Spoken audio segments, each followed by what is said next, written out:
জন্মদিনে কাল হল তিনি বন্ধুৰ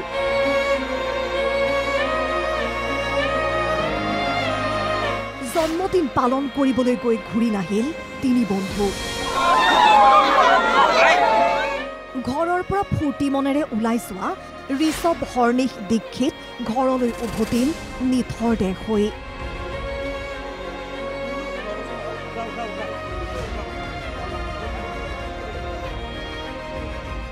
ঘটনা বাইহাটা চাৰিআলিৰ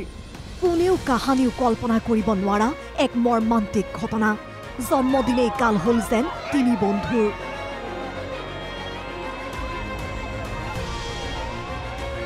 শনিবাৰে আছিল দীক্ষিত চৌধুৰীৰ জন্মদিন সেই মৰ্মে জন্মদিন পালনৰ বাবে 5 বন্ধুৰ সৈতে ওলাই আহিছিল দীক্ষিত জন্মদিন পালন কৰিছিল 4 বন্ধুৰ সৈতে কলাজল নদীৰ পাৰত জন্মদিন পালন কৰিবলৈ গৈ কলাজল নদীত নামিছিল দীক্ষিত সহ 2 বন্ধু আৰু তাৰ পাছতে নদীৰ কুপাল খুতে উটুৱাই লৈ গৈছিল তিনি বন্ধু লগত যোৱা 2 বন্ধুৱে উদ্ধাৰৰ বাবে চেষ্টা কৰিছিল যদিও উদ্ধাৰ কৰিব নোৱাৰিলে তিনি বন্ধু পৰৱৰ্তী সময়ত ঘটনাস্থলীত উপস্থিত হয় প্ৰশাসনৰ লোকৰ লগতে এছডিআৰএফৰ দল এছডিআৰএফৰ দীৰ্ঘ সময়ৰ অভিযানৰ অন্তত নিশা উদ্ধাৰ হয় তিনি ছাত্ৰৰ মৃতদেহ প্ৰত্যক্ষদৰ্শীয়ে ক'লে সেই সময়ৰ ঘটনাৰ কথা গাধম বুলি কৈ পিনে এইফালে আহিছিল আৰু আহাৰ পাছত সিহঁতে এটা গা ধুই আছে কেইজন ল'ৰা আহিছিলে 5 জন আছিল মই গছৰ তলত বহি আছো সিহঁতে মোৰ আগত কৈ আহিছে যে সাঁতুৰিব পাৰোঁ বুলি কৈ আহিছে আহি কিনে যে এটা নদীত পইছে আৰু মই হেৰি কৰা নাই আৰু মই ছাগলী চাৰি আছো তাত ঘটনাস্থলী নিশাই উপস্থিত হল কামৰূপ জিলাৰ আয়ুক্তৰ লগতে স্থানীয় বিধায়ক দিগন্ত কলিতা মৃতদেহ উদ্ধাৰৰ পাছতে অঞ্চল জুৰি শোকৰ ছাঁ কেনেকৈ মানি লয় এই মৃত্যু কান্দোনত ভাগি পৰিছে আত্মীয় স্বজন এয়া হৰ্নিশ কলিতাৰ বাসগৃহৰ পৰিৱেশ পুত্ৰক হেৰুৱাই শোকত ভাগি পৰিছে আত্মীয় স্বজন মাতৃৰ হিয়া ভগা কান্দোন তুমি সদায় পঢ়া ভালকে ৰামানী জলত দিলো মোৰ খবৰ নাছিল তুমি মোক একদিন খুব কান্দিব পৰাকে দিয়া ৰিজাল্ট দিবা দে বেটা পঢ়ি কৈছিলো মই তোমাক মই কৈছো দেউতা আপোনাৰ নাগুলি পুৰা কি ধুনীয়াকে বাতৰি যায় ঘৰত কাকাত লৌজি তুমিও যাতে এনে হৱাক মোৰ গুহাই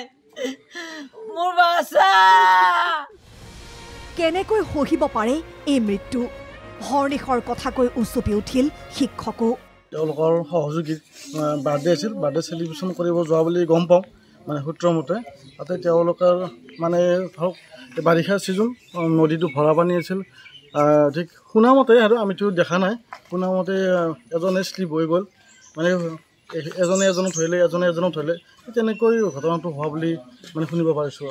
একেই পৰিৱেশ ঋষভৰ ঘৰখনতো একমাত্ৰ পুত্ৰ সন্তানক হেৰুৱাই শোকত ভাগি পৰিছে ঋষভৰ পৰিয়ালো মাতৃয়ে ক'লে কেনেদৰে জন্মদিনৰ বাবে ওলাই গৈছিল ঋষভ বাৰ্থডে আছে কৈছে লগৰ মই কৈছো মই লৈ যাম তাৰপিছত কোনোবা এজন লগৰ আহিছে স্কুটি লৈ লিব আহিছে তাক মই কৈছো মই যাম লগত কৈছে নালাগে আমি ভাত ৰেষ্টুৰেণ্টত বিৰিয়ানী খাই গুচি আহিম মই পইচা দি গুচি আহিছো কেক কাটিবলৈ 700 টকা এটা কৈছো কেক কাটি গুচি আহিবা সিহঁতে কেতিয়া গৈ নদীৰ পাৰ পালে গৈ কোনো গম নাপাওঁ মই ফোন কৰিছো 8টা বজাত কৰবাত আছে বুলি কৈছে মই ভাবিছো আছে স্থানীয় লোকেও ক'লে তিনি বন্ধুৰ কথা পঢ়া শুনা মেধা হোৱাৰ লগতে যে অমায়িক আছিল তিনি ছাত্ৰ পঢ়া শুনা খেলা ধূলা ভাল পজিশ্যনত থকা বুলি মই গম পাইছোঁ গতিকে আৰু যি দুজন কৰাৰ হৰ্নিশ ডেকা আৰু হৰ্নিশ কলিতা আৰু দীক্ষিত চৌধুৰী তেওঁলোকো মই জনা পঢ়া শুনাই মানে এটা ভাল অগ্ৰগতি লৈ আছিল গতিকে এটা জন্মদিনৰ মানে দিন পালন কৰিবলৈ গৈ মৃত্যুক সাৱটি লৈছে এই ঘটনা পৃথিৱীত কাৰোৱে নহওক এই শোকাবহ ঘটনাৰ পাছতেই অঞ্চল জুৰি এতিয়া শোকৰ ছাঁ সকলোৰে এটাই কামনা এনে ঘটনা কোনো কালে আৰু কাৰো নঘটক বাইহাটা চাৰিআলিৰ পৰা ধীৰজ ডেকা